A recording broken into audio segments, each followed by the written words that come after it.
Now on BBC Two for Childhood Memories by the Bucket Load and some strong language. Yes, I'm back! Isn't it delightful? It has been a ridiculously large amount of time. Something like 6-7 weeks. I don't know where the time has gone, but it's great to be back. So glad that you're coming back. Hopefully you're there.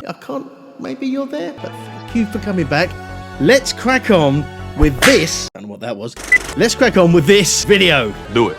I spent too much time reflecting and analysing things, and I started to think, really, How crappy life is at the moment. and obviously we are all struggling like that with this crappy lockdown situation. But it started to make me think about whether things were better years ago. And by I mean, sorry, it's been so long doing. It's been sorry, it's been so long since I've done a video. I can't.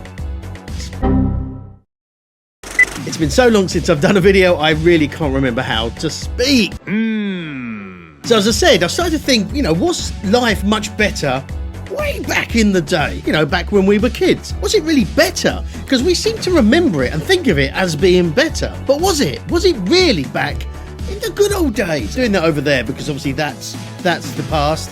That's clearly the future. Obviously, the past is just near KFC and the castle. And the future sort of Maidstone. Yeah, it's been way too long. Dumbass. So, was it really better back when I was a kid, when you were kids, back in the 80s? When the only thing we were really bothered about was just playing out in the street with our friends, riding our bikes, playing football, and the only hassle we really had was what time we had to be in for dinner, or tea as some people call it. Just to get it out there, tea is a drink. A drink with jam and bread. I can't really remember anything being really stressful or things to worry about, but then again, I was a kid. So when you're a kid, you don't really think about all that grown-up adulting stuff that we have to do now. I think life was a lot simpler back in the day, back in the 80s. We were less stressed and worried and bothered about what people looked like, or what the latest food trend was, or to be honest, what was the latest craze going on in Azerbaijan, as we are these days, because we've got social media, we've got magazines, TV with a billion zillion channels. It's just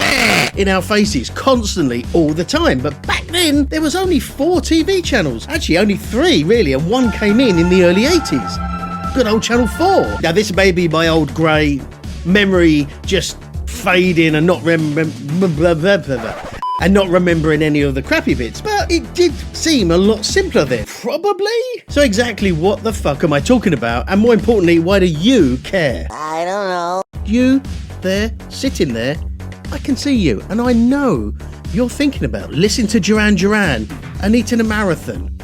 Yes, a marathon, not a Snickers, a marathon. I mean, Snickers, come on, it's marathon, Opal fruits, and we cleaned the bathroom with Jif, not Sif. Well, I mean, obviously I didn't clean the bathroom, I was a kid, but you get the idea. It's easy to say and think that life was a lot better back in the day, back in the 80s. But I don't really know if it was just because we were kids and looking at things from a different perspective. Because we didn't have all the stress and bullshit of all the crap we have these days. Because at the time, we may have liked a certain band or different singer or TV program. It was just normal, that's just life. But now when we look back at the 80s, oh my God, it's like, the bands, Duran Duran, Spandau Ballet, Adam and the Ants, all the music, all the TV programs, we all sort of go, we've all got this place in our hearts for everything 80s, which is why you have 80s nights and 80s parties, because there's such a lovely, warm, fuzzy feeling about that period of time. But when we were in that period of time and living through it, it was just normal. The music, TV programs, whatever. There was nothing special that stood out. We just went through our day, obviously at school, which, as anyone thought, it just sucked ass. And then we couldn't wait to get to 3:30 so we can get home, not have to do homework if we could get away with it, and watch things like Blue Peter or Grange Hill. There was just no adulting needed, like doing shopping, cleaning the house, taking the car to the garage, paying bills, doing maths homework for your kid. Hang on. That's exactly the same. And talking of TV programmes, do you remember Saturday mornings? Then it was so simple, it was just Swap Shop or Superstore after that. Maybe you watched Tiswas, but it was just that short piece on Saturday morning, and that was us, that was the kids' TV. And always after that, it was World of Sport on ITV or Grandstand on BBC One. And then the whole weekend seemed to go in about 2 seconds until the classic part that we all loved in the weekend, listening to the top 40 with our finger so delicately placed on that pause button, just there, waiting just to press pause, and we were there just like safe breakers with our finger just poised poised on that pause button and just waiting so I could get that last bit of music before the jingle came on. And it's always... This week at number 2. You've got a mixtape always with just a little bit of jingle on, or you miss a chunk of the song. And even now, all these years later, if I ever hear The Riddle by Nick Kershaw, I cannot help but sing a bit of Radio 1 jingle towards the end of the song, because that's how it was recorded on my good old AD90, and I listened to it so many times that piece of jingle is now ingrained in me as part of the song. That makes me think, I wonder where those cassettes are now, because I never threw them out, but then again, I've got nothing to play them on. Electronic typewriters can do just that for you. Things were much simpler then, but were they actually really better? Well, I hate to break it to you, but the answer is no. Wait, what? It really was just the same as it is now. Now, obviously it's different because it's a different time. We were much younger, but ultimately the experience that we were having was literally the same as we're having now. It seems different and better to us because we're selectively remembering just the good bits. So I put it to you, was there anything really much better in the 80s? Now, I could probably hear you shouting now. Yeah, there were so many things better. But were they really? Let's be serious now. Was this better? We had this. And then this came along. And I mean, where'd you go with this?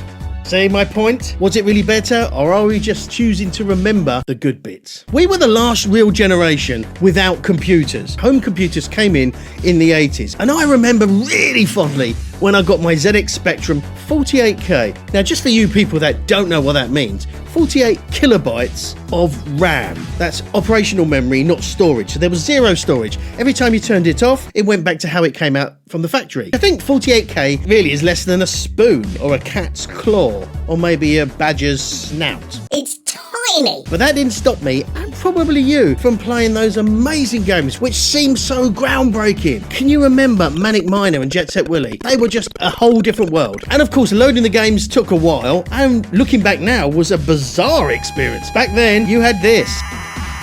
Of course, there was no mobile phones. I mean, mobile phones really came in the 80s, those big bricks, but there was no real tiny little mobile phones. You had your home phone, one phone in the house, on a cord. That was it. Absolutely nothing even close to the idea of social media. There was media, which was newspapers, magazines, TV. That's it. If you wanted to keep in touch with people, you sent them a letter, or maybe you phoned them, but phoning overseas was insanely expensive. Whereas nowadays, you've got your phone and you can speak to someone on video, essentially for free. I mean, that's just insane. Imagine, back in the 80s, how you would totally just lose your shit if someone said that you could send a message to any famous person for free. Like that. You would totally lose your shit. But you can literally message anyone who's on Instagram as a DM. Sliding into those DMs. Even I'm disgusted at that level of dad joke. Me, I'm disgusted. I would have a go at the editor, but that's me. I'm not going to talk to myself. Nowadays, we are exposed to every single detail of every single person's life in the whole world. Even if we don't care, and most of the time we really don't give a shit. We know what they did at the weekend, what they're having for dinner, right this moment. And also that they're pissed off because they're stuck in traffic. Honestly, who gives a shit if someone's stuck in traffic? Yes, you do if you are. But I don't. I'm on the other side of the world. Why'd you feel the need to put that out? You are stuck in traffic and you're pissed off. No one gives a shit. But for some reason, all this pointless bullshit is out there in the world, and we are exposed to it every single day. So does that mean that back in the 80s, when we didn't have all this crap, it was better? Still no. No. Because it wasn't better, it was the same. Whilst now we can't really remember having loads of stressful stuff, things like social media and all the crap, back then we had our own issues to deal with. Things like having to cover our school books in wallpaper. At what point did someone come up with that? I think that was a brilliant idea. I don't know why, how, who, whatever, but that was just ridiculous. Now let me know in the comments, do you think it was much better back in the 80s? And if you haven't already and want to see more videos like this featuring me, that's disputable? That's disputable, obviously. Make sure you subscribe down here. And I do have another video, and that's up here. And remember, life isn't always better because you remember the good bits. See you next time, guys. It's good to be back. Bye. See you later. Cut.